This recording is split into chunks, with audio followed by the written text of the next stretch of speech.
Hey everybody, and welcome to the Gauntlet, where we go everything esports news. I'm your host, Captain Zeus, followed by my lovely co-host, Novaverse. And JT is back. Surprising Look at guest. Yay. Yes, Yay. special, soon-to-be permanent guest. How's it feel? How does it feel to be on the Gauntlet? Well, we figured out my contract dispute. So that's nice, paying me the big bucks now, like I should have always been paid. Head of HR, It's not Good to how be back. It's not how that happened. It is. Okay. Paid me millions of dollars. Joe Rogan is very upset because I'm making more than him now. It's Monopoly money. Anyways, we have some Overwatch news for you guys. In case you guys haven't already heard, Chengdu wiped clean the coaching staff. All three of their coaches, the two joint head coaches, and their assistant coach is now gone and have been replaced with some new blood, Ryu, whatever. He's Asian. I believe in you. He's Asian. He's Asian. It's him. He's on the screen. He looks like a 12-year-old, but he's the new head coach of the Chengdu Hunters. And I'm sure it has something to do with the fact that Chengdu didn't do so spicy this season, and they didn't do the greatest last season either. Trust me, they did far better than a lot of other teams, but we don't talk about that. We're trying to single teams out now? Yeah, they're top 10. No, I'm just saying. Oh, okay. I'm calling them top 10 Next season? this season. Yeah, sure, next season. But, it's sad to see the coaches go. We wish them the best of luck in wherever they go in the future. Or not. I don't know what they do with their lives. But, yeah, what do we think about this, guys? Shoot, if I was another weaker, like I said, there are weaker teams than Chengdu. They're a wild card. Their coaches obviously trained up players like that. So, if I was a weaker team, ready to clean out house, Boston, Vancouver. Shoot, I would pick up some Chengdu coaches. I would say English. If they can speak it. there might be a language barrier, but we can always get over that. There's the Google phone thing. Google Translate. Let's do it. No. Yes. Hey Siri, translate this for me. In game, translate this. There for you me. go. But this is only the beginning. I'm pretty sure a lot of other teams are about to clean house. That's literally what Shanghai needed to do. And look how successful they are now. Like first Number one in the season, league. Chengdu. You wouldn't even believe I keep on saying Chengdu. Shanghai. You wouldn't believe Shanghai looked like what they looked like in season 1. 0-99 was it? Yeah, just they lost every game. And now they're over here about to win possibly a championship. I think it's only the beginning for other teams, but It's a sign. no, it's a sign. It's a sign. Our special guest, JT, what do you think? Well, with all that extra money, I've got lots to talk about now. Oh, okay. Monopoly's great, isn't it? It is. I'm going to buy all of Boardwalk. Anyways,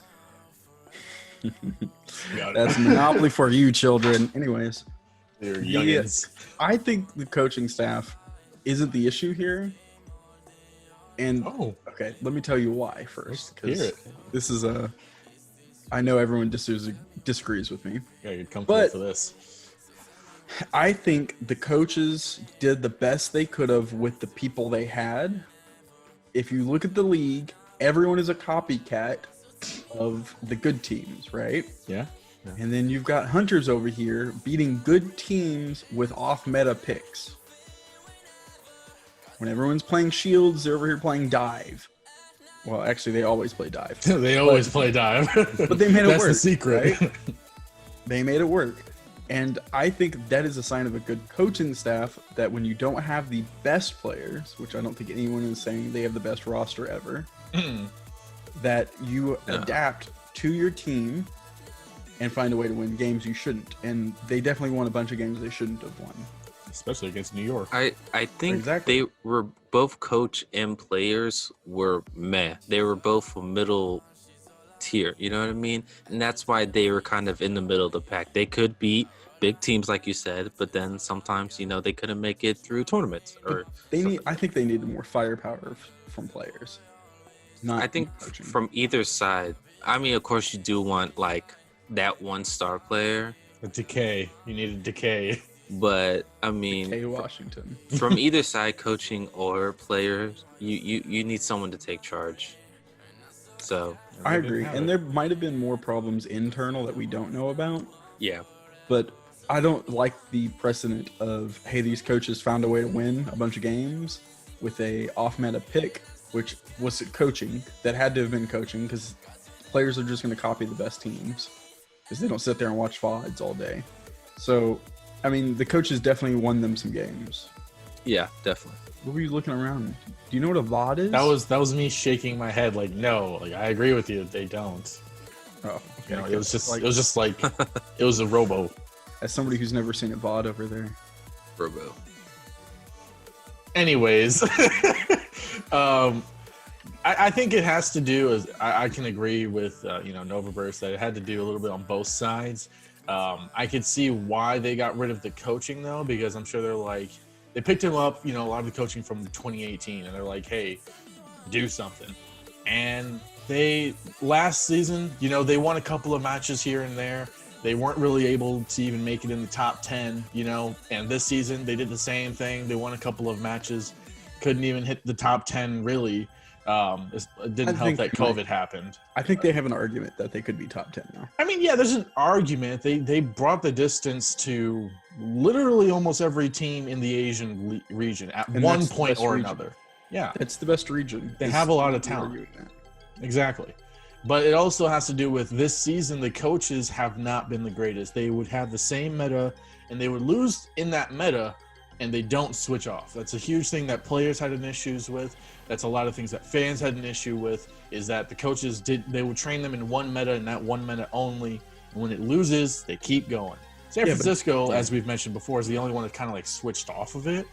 But I think that has a impact on this as well. I think you're missing some of the point, though. If you don't have players that are capable of switching off, you have to pick things and play styles that players that can't be versatile can thrive in.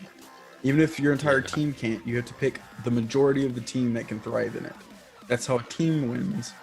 I don't think there's not very many teams that can just play any meta. Like, some players just can't play snipers. Some people can't play shield. So if they had a bunch of players who couldn't, be versatile, that's not the coaching fault. No, I agree. I'm saying that has that good. All I'm saying is it had an impact. Oh yeah, I agree with that. The players, yes, there was a lot of players that they couldn't do good on other characters. You know what I mean? And a lot of them were like one-trick ponies. A lot like how there's always that one-trick Reinhardt's out there. That's it. That's all you got. Well, that's all you need. That's all you need. You're a tank player. You can get a job in Overwatch League if you can play Reinhardt. If you're a Reinhardt player, there you go. You're automatically qualified. Mm-hmm. Yeah, I just add on what JT's saying. So like, definitely with players too. Like, coaching can do so much, right? They can, they're not playing the game for you. They can only tell you advice of how to do well. But players, it's basically in your hands. I mean, you need to be able to recognize, hey, I'm not doing well as this character. I need to switch off. And I can admit too, me and Zeus, whenever we play Overwatch, sometimes we're playing and we don't immediately recognize, hey, maybe I need to get off this character. Maybe this character's not doing so well.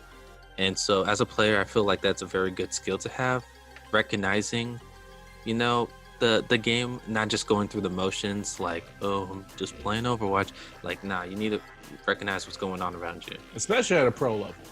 Especially, yeah. I agree. And I'm sure this is just a domino effect for another roster mania where a bunch of coaches are going to leave, a bunch of players are going to leave, they're going to be swapped, picked up, whatever. This is the start of a crazy offseason. I just want to remind everyone that Dallas started the trend. So we've been, without a team for like 3 months. Dallas. We're going to get all the best picks. So, yeah, sure. Because K's coming back home. Unless he holds the team hostage. Yep. Yeah, well, we'll ship him to see Coach Nova Burst up in Coach Burst up in the moon. I'll train him right. I'll train him right. All right. Well, I think that's really gonna wrap it up here. Kind of a short, quick video about that. Let us know in the comments what you think about these coaches leaving and other stuff too.